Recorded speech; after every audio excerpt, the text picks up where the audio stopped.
네, 안녕하세요. 로컬라이저 박병규입니다. 오늘은 강남의 피부과를 개원을 하려고 하면은 얼마나 드나에 대해서 이야기 나누려고 세무법인 윤호 범주현 대표님 모시고 이야기 나누려고 합니다. 대표님 간단하게 자기소개 한번 부탁드립니다. 네, 안녕하세요. 세무법인 윤호의 범주현 대표입니다. 현재 이제 9년차 세무사로서 병의원 전문으로 활동을 하고 있고요. 오늘 이제 박병규 대표님하고 이제 강남의 피부과를 개원했을 때 도대체 얼마가 드는가를 저희 한번 중점적으로 설명 도와드리도록 하겠습니다. 네, 강남의 피부과를 개원을 하려고 하면은 기본적으로 한 10억 이상 정도 든다고 생각을 하고 있어요. 근데 주로 나가는 항목이 얼마고, 그리고 요즘 개원하는데 얼마나 드나 한번 설명해 주실 수 있나요? 우선은 병원 이제 개원 사이즈별로 어떤 항목들 비용이 들어가는지 한번 설명을 드리면 좋을 것 같아요. 우선은 A병원 같은 경우에는 80평대 이제 초반으로 이제 강남 소재에 개원을 하신 분이고요.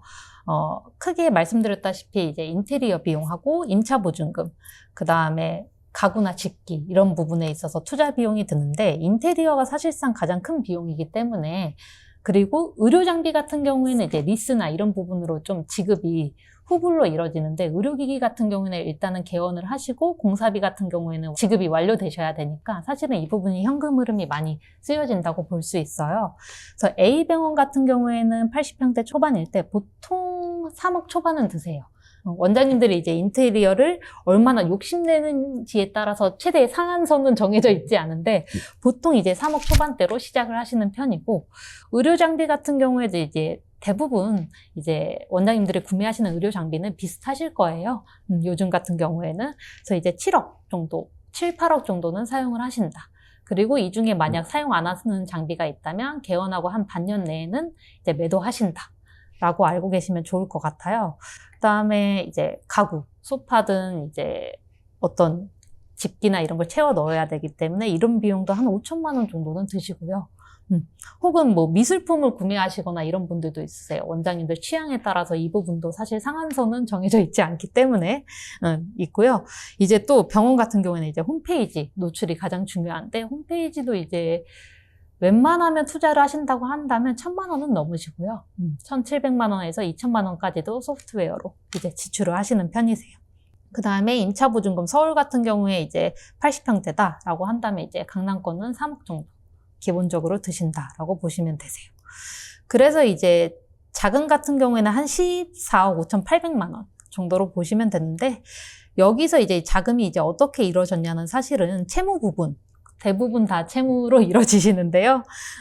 이제 신보대출이든 이제 어떤 기본적으로 대출 원장님들이 받으실 때 은행 대출을 한 6, 7억에서 뭐 8, 9억 정도 받으시는 편이고요. 그 중에서 이제 장기 미지급금으로 제가 뺀 부분은 장비 등 할부이기 때문에 추가적인 대출은 아니에요. 한마디로 이제 대출을 받으시는 금액은 9억 정도고 투자 비용이 한 14억, 15억은 된다라고 보시면 되죠. 이제 B병원 같은 경우는 일부러 좀 이제 사이즈가 작은 병원도, 왜냐하면 꼭 8, 90평대로 원하는 원장님들만 있진 않거든요. 자기가 이제 핸들링 할 수 있는 사이즈를 좋아하시는 원장님들도 있기 때문에 내가 한 50평 후반으로 시작을 하고 싶다라고 한다면 인테리어 비용은 한 절반 정도 생각해 주시면 되실 것 같아요. 1억 5천 정도 이시고, 의료 장비 같은 경우에는 사이즈가 작다고 해서 원장님들이 갖고 싶은 장비가 줄어드는 건 아니기 때문에 한 기본적으로 7억은 쓰시는 것 같아요. 7억은 쓰시고, 비품도 이제 채워 넣으니까 2천 이상은 드시고, 가구 같은 거 사시니까. 이 원장님 같은 경우에는 홈페이지 이제 비용이 1,000만 원 언더로 드셨는데 좀 저렴하게 할 수 있으셨던 상황이셨던 것 같아요. 할인이나 이런 게 좀 들어가셨던 것 같고, 보증금 같은 경우에 이제 상가 보증금 1억 원 정도 드시고요. 해서 총 자금이 한 9억 8,600만 원 정도 드셨는데, 이 중에서 이제 은행 채무는 5억 좀 미만으로 하셨고요. 초기에 이 9억 8천이 일시불로 드는 게 아니다 보니까 초기 자금은 한 5, 6억 정도 있으면 일단은 한 3개월까지는 버티실 수 있다. 개원 초기 3개월까지는 버티실 수 있고요. 이제 마지막으로 이제 C병원이 가장 큰데 90평대, 100평대이시긴 하거든요. 요즘 가장 많이 좀 개원하시는 사이즈인데, 인테리어 비용의 단형이 이제 한 4억 초반 까지는 들어가고요. 그 다음에 이제 의료 장비 같은 경우에도 6억 5천 900만 원 정도. 사실 거 주요 장비들은 다 사셨어요. 그 다음에 이제 홈페이지 같은 경우에도 1,000만 원 정도 지출을 하셨고, 임차 보증금 같은 경우에도 1억 9천만 원 정도로 하셔서 총 비용이 13억 2천 정도로 소요가 되셨고, 이 원장님 같은 경우에도 말씀드렸다시피 한 5, 6억 대출은 기본적으로 나오시기 때문에 이 은행 채무 6억으로 시작하셔가지고 이제 잘 운영 중에 계시고 있습니다. 그리고 제가 추가적으로 이제 또 하나 말씀드릴 게, 개원 첫 월에 보통 이제 울세라, 서마지 팁, 보톡스, 필러 이런 부분들을 원장님들이 결제를 하셔야만 되기 때문에 기본적으로 재료비가 그래도 1억, 최소 1억, 뭐 최대 2억 정도는 추가적으로 이제 러프하게 자금을 준비해 주시는 게 좋고요. 해당 자료 같은 경우에는 이제 개원한 지 얼마 안 된 병원들이기 때문에 세금 계산서가 아직 미발행된 것도 있고, 집계가 안 된 것도 있기 때문에 한 이 비용에서 최소 1억은 추가해 주시고, 한 2억 정도, 최대 2억까지는 플러스해서 생각해 주시는 게 원장님들의 심리적으로 편안하실 것 같다라고 볼 수 있을 것 같습니다. 그리고 최근에 100평 가까이 개원하신 원장님들 중에서 6억 언더로 의료장비 쓰신 분은 거의 못 봤거든요. 거의 없으시죠. 사실 네. 지방만 해도 원장님들이 이제 장비 욕심 좀 있으시다 하면 10억이 넘어가요. 지방에서도 10억을 넘게 쓰세요? 원장님들 성향에 따라서 좀 다르시긴 한데, 네. 근데 제가 봤을 때는 장비 욕심이 없으신 원장님들이 없는 것 같아요. 일단은 다 사시고, 요즘 같은 경우에는 장비 이제 예약 걸어두면 1년 이상 걸리기도 하기 때문에 네. 걸어두시고 이제 나중에 개원 하면서 이제 병원 운영해 가시면서 이거는 좀 우리 상품 구성과 안 맞다 하시면 다시 파시고 좀 이런 형태로 가시긴 하세요. 병원에서 초기 투자 비용 말고도 뭐 임대료라든지 그리고 직원 인건비들이 나가잖아요. 그 비용은 보통 어느 정도 나갈까요? 이제 고정, 초기 이제 개원 비용 말고도 원장님들이 가장 이제 개원을 하시면서 신경 쓰셔야 되는 큰 고정비가, 임차료하고 이제 직원 인건비. 이 두 개가 끊임없이 원장님들을 따라오고 있는 비용인 거죠. 그래서 이제 강남에서 내가 한 8, 90평대에 시작을 하고 싶다라고 한다면 사실은 월 임차료만 해도 한 2천만 원 정도는 생각하셔야 돼요. 이 임차료에는 전기나 수도, 기타 다른 관리비가 포함된 비용은 아니기 때문에 사실은 러프하게 생각하시면 2,300에서 2,500 정도는 잡고 계셔야 되고요. 네. 그다음에 인건비가 사실 병원마다 정말 다른 게, 어떤 병원은 인센제로 하시고 또 어떤 병원은 이제 초반에 인센을 두긴 무리니까 그냥 고정비 형태로 이제 연봉 계약으로 체결을 하시는데, 직원을 내가 한 10명에서 15명 두겠다라고 하면 A병원 같이 보시듯이 월에 한 8,300만 원 정도인데, A병원 같은 경우에는 인센 제도가 있어요.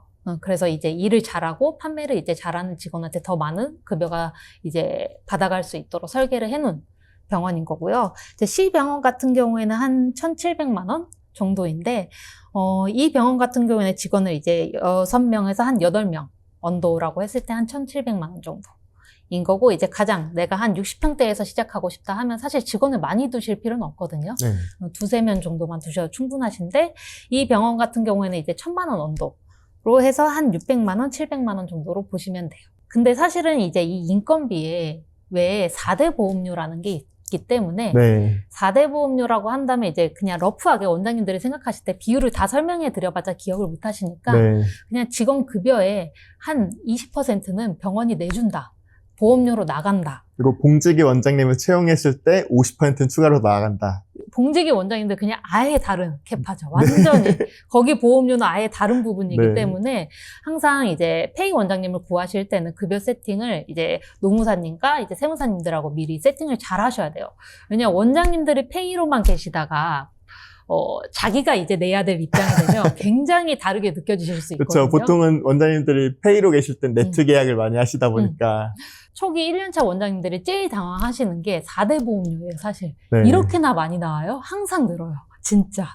그래서 그 부분은 잘 이제 인건비 세팅할 때 급여뿐만 아니라 4대 보험료도 잘 항상 같이 캐파에 넣어두시고 생각을 해주셔야 된다. 최근에 강남 쪽에서 개원하신 피부과 원장님들의 컨디션은 어떠실까요? 원장님들이요? 네.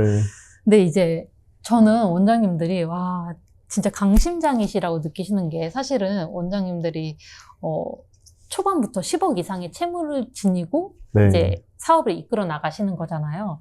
그렇기 때문에 초반에 1에서 반년까지는 굉장히 이제 사업 안정화에 집중을 하시는 편이고요.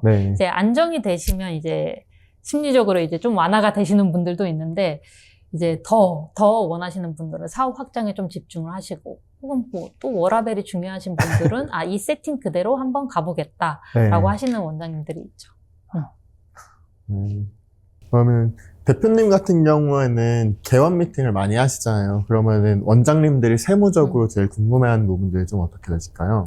이제 개원 초기이다 보니까 하실 수 있는 질문이 이제 거의 비슷하시긴 한데, 네. 가장 많이 듣는 건 아무래도 이제 개원이 방금 설명했지만 정말 적은 비용이 아니잖아요. 네. 이제 부모님의 도움을 이제 받으시는 분들이 많으신데, 네. 그 개원 자금에 대해서 증여세 이런 네. 부분을 걱정하시는 원장님들이 많아서 그 부분을 가장 많이 이제 도와드리고 있어요. 증여세가 안 나오는 방향으로. 차용증으로 가나요, 보통? 차용도 있고 또 이제 여러 가지 이제 방법들이 있는데 각 원장님들마다 상황이 다르다 보니까 네. 그래도 이제 심층적인 상담을 통해서 좀 도와드리고 있긴 해요. 네. 근데 차용이 가장 일반적이고, 단순히 이제 차용증만 쓴다고 해서 국세청에서 이제 적법한 채무로 인정할 것이냐는 또 다른 문제이기 때문에 네. 당사의 노하우를 녹여드립니다. 다른 것들은 어떤 것들이 있을까요? 두 번째로 이제 원장님들이 아무래도 이제 공부를 워낙 잘하셨던 분들이기 때문에 네. 항상 이제 경쟁자가 있으셨던 삶의 습관 때문이신지 몰라도 네. 다른 병원들은 이제 얼마 만에 손익분기점을 넘어요? 라고 질문을 해주시는 원장님들이 많아요. 보통 몇 달 만에 넘어요? 보통 이제 강남권에서는 이제 6개월 안에 못 넘으면 사실은 살아남으실 순 없는데, 그쵸. 한 달에 5천 적자 한다고 하면 6개월 적자 버티고 나면은, 그러면은 한 운전자금 3억은 다 소진되실 거고, 은행에서도 자금 회수 들어오겠다. 네. 그리고 라고도. 이미 원장님들 멘탈도 이제 남아 계시지 않으신 쪽인데, 네. 그래도 이제 제가 이제 봤던 병원들 중에서 이제 1개월 만에 넘는 병원들이 있었는데, 네. 다 이제 대표님이 마케팅 하신 곳이긴 하더라고요. 제가 대표님 소개시켜드린 건들 중에서 첫 달에 못 넘은 적이 없습니다. 네. 왜냐면 첫 달에 바로 넘으시는 분들은 없고, 제가 봤을 때 평균 그래도 2, 3개월이긴 한 것 같아요. 네. 근데 대표님이 하시는 건 다 첫 달에 다 손익분기점 다 넘으셔가지고. 근데 저는 병원이 어떻게 개원한 지 3달이 넘었는데 손익분기점을 못 넘지라는 걸 좀 있어가지고. 꽤 있어요. 마케팅 여러 군데 이제 저희 박병규 대표님이 아니면 힘들기 때문에 저는 믿고 있습니다. 다른 것들은 어떻게 될까요? 그리고 이제 또 하나가 이제 아무래도 개원 초기에는 뭔가 지인분들도 많고 이렇기 때문에 또 이제 원장님들이 궁금해 하시는 게 현금 매출을 이제 어떻게 처리를 해야 될지, 국세청이 과연 알 수 있을지, 네. 뭐 이런 부분인데, 현금 매출 같은 경우에는 보통 직원분들이 많이 세무신고를 넣는 파트잖아요. 그쵸. 멀리 있는 국세청이 걱정이 아니라 가까이 네. 있는 직원분들이 사실 가장 큰 내부 고발자로서 이제 활동을 하기 때문에, 사실은 이제 현금 매출 같은 경우에는 병원 같은 경우에는 건당 10만 원이 넘으면 의무 발행 업종이긴 하거든요. 네. 그래서 담당 세무사로서 드릴 수 있는 말씀은 일단은 이제 발행을 하셔야 된다라고 하고, 이제 원장님 나름대로 이제 방법을 알고 싶으시다면 상담을 받아보셔도 되고, 혹은 이제 세무사조차 모르게 이제 하시긴 하셔야 되죠. 그쵸. 네. 그러면은 암암리에 할 수 있는 방법은 따로 문의를 드려야 되나요? 그쵸. 잡혀가면 어떡해. 다른 거는 또 어떤 게 있을까요? 이제 보통 하시는 게, 마지막은 이제 원장님들의 아무래도 준비성이 좀 있으신 분들이시다 보니까 아직 병원 오픈 전에 네. 이제 제가 내년에 세금이 얼마 나올까요? 하시는 원장님들이 계세요. 왜냐하면 그것도 이제 돈을 조금씩 이제 빼놔야 되는데, 나 도대체 얼마 나올까 하는데, 이제 그럼 담당 세무사로서 이제 저는 얼마를 버실 건지 일단 그런 구체적인 윤곽이 나와야. 적자가 나면 세금 안 내잖아요. 당연하죠. 이제 원장님들 같은 경우에는 상반기가 지나면 하반기에 이제 상반기 동안 쌓인 데이터를 토대로 내년에 예상 매출액이랑 세금을 좀 미리 알려드리는 편이에요. 하반기 동안 준비를 하셔야 되기 때문에. 그래서 이제 기다리시면 하반기에 이제 세무사가 찾아가서 알려드릴 거다. 이제 매출 증진에 이제 힘쓰시면 되신다라고 답변을 해드리긴 해요. 저는 보통 개원 세팅을 할 때 세무사부터 먼저 만나보시라 이렇게 안내를 드리거든요. 왜냐하면 네. 모든 계약이 시작이 될 때 그 세무적인 부분에서 놓치는 경우들이 많다 보니까. 근데 대표님이 생각하셨을 때 개원 과정에서 세무로 가장 문제가 되는 것들은 어떤 것들이 많이 발생하나요? 일단은 원장님들이 신고 대출을 받으셔야 되니까 사업자 등록증이 빨리 나오긴 해야 되거든요. 근데 원장님들이 보통 저를 컨택하는 시기가 이제 중개사님들 계약 끝나고 이제 바로 세무사한테 찾아와서 개원 상담을 이제 쭉 받으셔야 돼요. 네. 그 이유가 아무래도 이제 개원 초기 자금을 본인의 현금으로만 하시는 원장님은 절대 없으시잖아요. 그렇죠. 기본적으로 이제 타인 자금, 은행에서 대출을 실행시켜서 진행하는 거기 때문에 은행에서 이제 대출이 실행되려면 사업자 등록증이 나와야 되는데 사업 계획서도 써야 되고. 사업 계획서도 써야 되고요. 네. 이 과정이 빨리 처리되어야만 인테리어도 계약하시고 의료 장비도 계약하시고 하시기 때문에 네. 사실은 이제 중개사님 만나볼 때 이제 세무사 미팅도 같이 진행하시는 게 좋아요. 네. 그리고 가장 문제가 된다고 한다면 원장님들이 보통 피부과 같은 쪽만 얘기를 한다면 네. 일반적으로 과세 면세 이런 부분이 있거든요. 네. 그리고 또 이제 피부과 같은 피부 의료 진료는 대부분의 이제 우리나라 부가가치 세법상 과세 항목인데 면세 항목으로 열거된 것도 있어요. 네.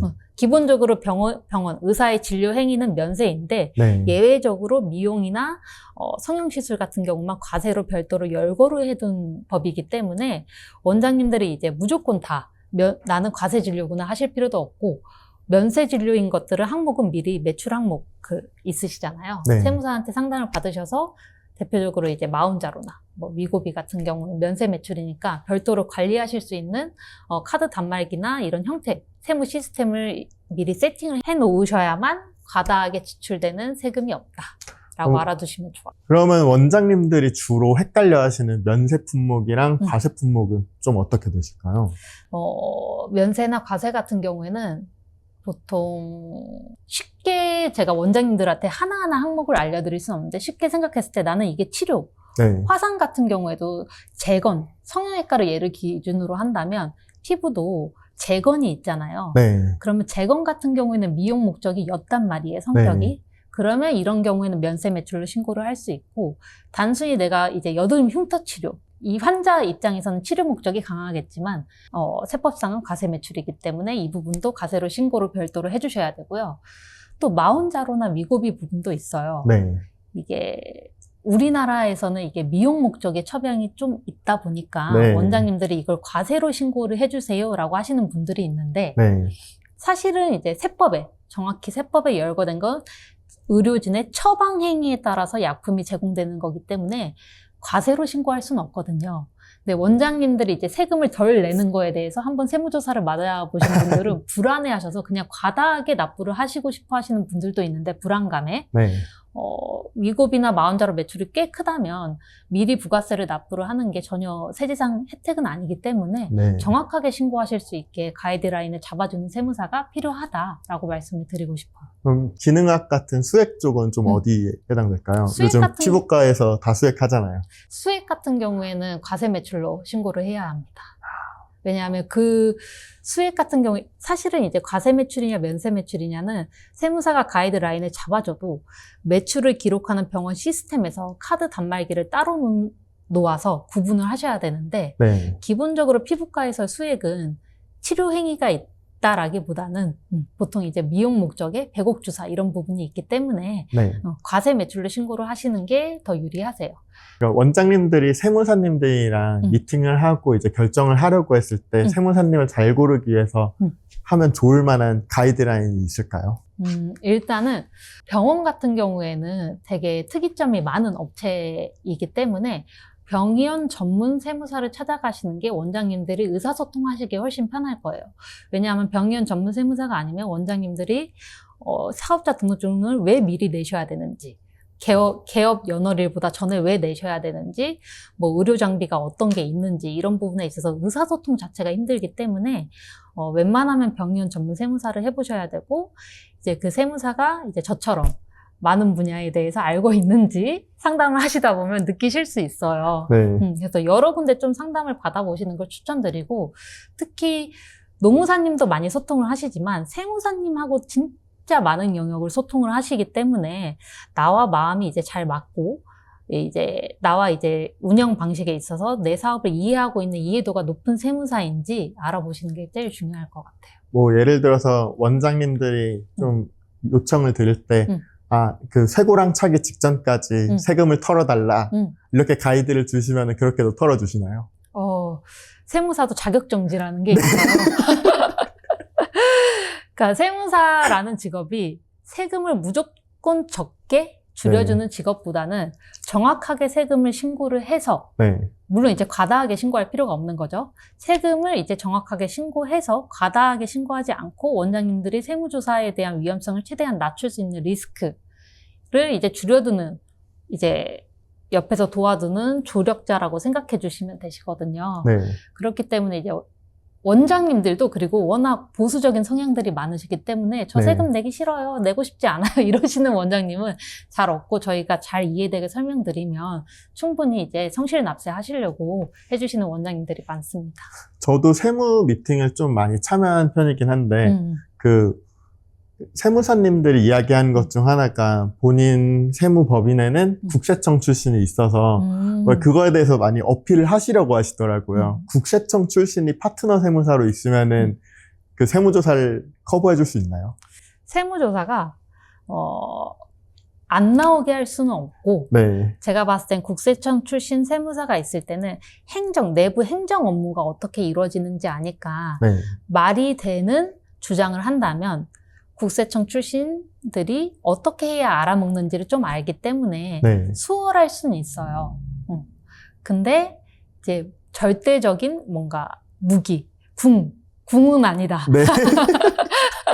이게 궁은 아니다. 네. 항상 이제 이거 아예 매출 이제 세금 아예 안 나오게 해주세요. 이것보다는 내가 이렇게 주장을 할 건데 저쪽이 받아줄 수 있게 이제 좀 대화 소통 과정을 좀 부탁드린다 하면 그런 부분에 있어서는 좀 더 유리하실 수 있죠. 당연히. 그러면 세무조사의 원장님이 타겟이 됐을 때 주로 어떤 것 때문에 타겟을 나가시나요? 일단 첫 번째로 세무조사는 이제 정기조사와 수시조사가 있는데 정기조사 같은 경우에는 이제 5년간 원장님들이 주로 이제 5년간은 안전하실 수 있어요. 웬만하면. 왜냐하면 5년간 세무조사를 받지 않은 업체 로 이제 랜덤하게 이제 선정되는 경우가 있고요. 근데 대부분의 원장님들은 첫 번째로 내부자의 이제 악의적인 고발이 있고요. 두 번째로는 원장님들이 이제 부동산을 취득하셨을 때 자금 소명이 충분치 않거나, 혹은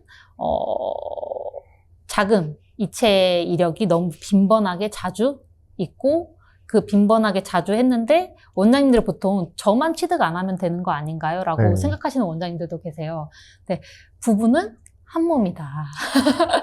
이제 보통 가족분들이 취득을 해도 문제가 되는 타고 올라올 수 있기 때문에 웬만하면 부동산 취득 전에는 반드시 세무사랑 자기의 이제 자본 그 자금 출처 소명을 어떻게 할 건지 미리 상담을 꼭 하셔야 돼요. 그러면은 원장님들 중에서도 사모님께 생활비를 계좌이체를 해드리는 경우들 있잖아요. 그런 경우에는 세무조사 당하기가 좀 쉬운 타겟일까요? 이제 생활비의 개념이 원장님들마다 천차만별이세요. 근데 공무원 입장에서도 천차만별이에요. 이게 왜 문제가 되냐면 생활비라는 개념, 우리나라에서는 얼마 이상부터 증여다라고 보는 법상 근거가 없기 때문에 사실은 이제 한번 돈을 송금하면 그것만으로 증여해요. 금액 상관없이. 근데 담당 공무원이 나는 내 와이프한테 한 월에 300씩은 줘. 그래서 300 초과하는 것부터는 증여로 볼래 라고 하면 다 볼 수 있는 거예요. 근데 원장님들은 기준이 다를 수 있잖아요. 아이들이 이제 커가고 이제 영어 유치원도 보내야 되고 이런 부분이 있기 때문에 사실상 생활비라고 한다면 생활비 항상 돈을 이체하실 때는 적요에 생활비라고 꼭 기재를 해주셔야 돼요. 그냥 현금만 보내버리면 이게 어떤 건지 소명하기 어렵고 웬만하면 일정한 일자에 뭐 매달 30일, 매달 5일 이렇게 보내시는 게 좋고 그것도 아니라면 웬만하면 사모님이 원장님 명의의 카드를 사용하시는 게 가장 좋죠. 웬만하면 부부 사이에도 물론 10년간 6억까지는 증여세가 붙지는 않지만 이 6억은 사실은 부동산 취득할 때 사용하는 게 가장 좋기 때문에 생활비 같이 이제 일상적인 계좌 이체로 굳이 그걸 사용하실 필요가 있을까 싶긴 하거든요. 네, 사모님들이 원장님의 카드를 쓰는 건 내역이 나오기 때문에 별로 좋아하시지 않으시잖아요. 그건 또 이제 생각을 해봐야겠네요. 저는 사실, 그게, 저도 결혼을 했는데, 그게 네. 상관이 있나 싶긴 하거든요. 네. 근데 그러실 수 있다면 부부간의 원만한 합의 이루어지길 바랍니다. 그쵸. 그럴 때는 항상 생활비라고 적요에 기재한다. 그리고 웬만하면 같은 일자에. 원장님들이 세무조사를 당하게 됐을 때 주로 어떤 일들을 겪게 되시나요? 원장님들 세무조사를 당하게 되셨을 때 일단 정신적 스트레스, 네. 진료에 집중할 수 있는 환경 자체가 아니에요. 왜냐하면 네. 세무조사가 털어보겠다라는 거거든요. 네. 그러면 어디까지 터나요? 뭐 자료들을 털면은. 자료들을 털면 일단 조사에 성실하게 응하지 않으면 개인 통장까지 털 수 있어요, 사실은. 그리고 국세청이라는 집단이 굉장히 이제 권력이 좀 있는 쪽이기 때문에 사실은 계좌를 보고 난 뒤에 통보하는 경우도 많고요. 네. 이제 조절할 수 없다 보니까 또 담당 세무사도 원장님하고 소통을 하면서 사이에서 국세청한테 자료를 제출하고 소명이 이루어지는 과정이기 때문에 원장님이 계속 진료 시간에도 답변을 해줘야 되는 경우가 많아요. 네. 그렇기 때문에 진료에 일단 집중할 수 있는 환경도 아닐 뿐더러 일단은 과세 예고 통지서가 날아오면 그걸로 확정되는 건 아닌데 원장님들이 굉장히 이제 자금적으로 스트레스를 받긴 하시죠.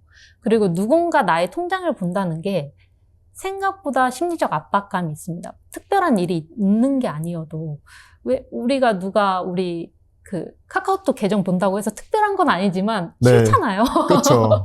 네, 싫잖아요. 그것처럼 누군가 나의 카드 사용 내역, 통장 사용 내역, 나의 매출 내역을 다 본다는 건 심리적으로 굉장한 압박감이 올 수 있어요. 사실은. 최근에 세금을 털기 위해서 MSO 법인을 설립하는 경우들이 꽤 많은데 그게 세무적으로 좀 효율이 나올지가 좀 궁금해가지고. MSO 방법은 사실 좀 오래된 방법이긴 한데 네. 이 MSO도 잘 운영한다면 세무적으로 효율을 나올 수 있는 방안이 있을 수 있어요. 네. 근데 문제는 원장님들이 혼자서 하시기에는 너무 바쁘시죠. 진료도 봐야 되는데 법인도 세팅해야 되고 법인도 운영해야 되고 이런 부분에 있어서 미스가 나다 보니까 물론 곁에서 도와주시는 이제 세무사들이 최대한 있지만 세무사 본인도 원장님 본인은 아니기 때문에 네. 세팅값을 알려드리지 직접 저희가 행할 수는 없는 거거든요. 그렇죠. 거기서 인건비가 실제로 지출되고 업무가 진행되고 있다는 것들이 그쵸, 증빙들이 그쵸. 다 필요하다 보니까. 페이퍼 법인이면 안 되는 거죠. 네. 그래서 증빙을 할 수 있는 방법을 알려드리지만 어쨌든 실행하시고 운영하시는 건 원장님 본인이기 때문에 본인께서 신경 써야 되는 사업장 하나가 더 생긴다고 보시면 돼요. 개원 이후에는 원장님들이 보통 성실신고자가 되시잖아요.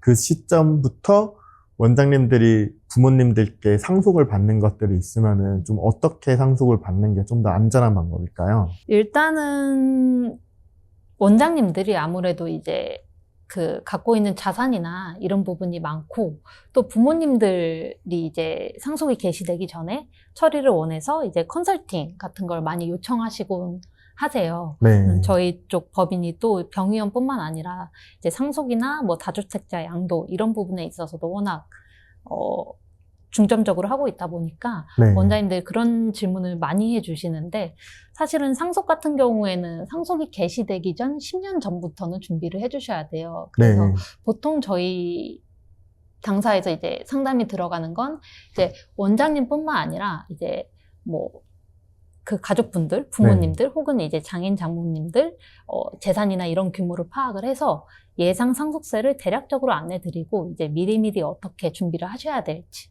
혹은 이제 개업을 하셨을 때 이제 개업이 이제 몇 년 지나면 잘 되신 원장님들은 이제 상가나 이제 주택 같은 경우에 투자를 좀 하고 싶어 하시는데 그럴 때 이제 어떤 투자 전략을 짜야 되는지 양도소득세나 이런 부분에 있어서 비과세 받을 수 있는 전략이 뭔지 이런 부분을 상당히 많이 요청 주시고 있어서 그런 부분도 또 많이 도와드리고 있습니다. 네, 오늘은 세무법인 윤호 범주현 대표님 모시고 원장님들이 강남에서 피부과를 개원을 하려고 하면 얼마나 드는지에 대해서 이야기 나누고 개원 미팅 과정에서 어떤 것들 궁금해하는지에 대해서 이야기 나눴습니다. 근데 원장님들마다 환경들이 다 다르다 보니까 직접 상담을 받으시는 게 가장 좋다고 생각합니다. 링크와 연락처는 밑에다 남겨놓겠습니다. 범주현 대표님 마지막으로 해주실 말씀 있으시면. 네, 오늘 박병규 대표님과 함께 이제 이야기를 하면서 원장님들은 항상 이제 개원 전에 세무사하고 미리 미팅을 해보시는 게 가장 좋다고 생각을 하거든요. 세금 같은 경우에는 이제 늦게 내고 늦게 발급하고 이런 늦게 부분을 발급되면 또 부가세도 내야 되잖아요. 그쵸. 이제 가산세. 뭐든 늦게 되면 추가적인 이제 가산세가 붙기 때문에 항상 제때에 납부를 하시는 게 중요하고 제때에 납부를 하려면 세무사는 미리 만나셔야 된다. 네. 그리고 가장 중요한 건 박병규 대표님이 연결해준 업체 모두 1개월 만에 손익분기점을 넘었다. 증명된 분이다. 라는 걸 다시 한번 강조드리고 싶어요. 감사합니다. 감사합니다. 감사합니다.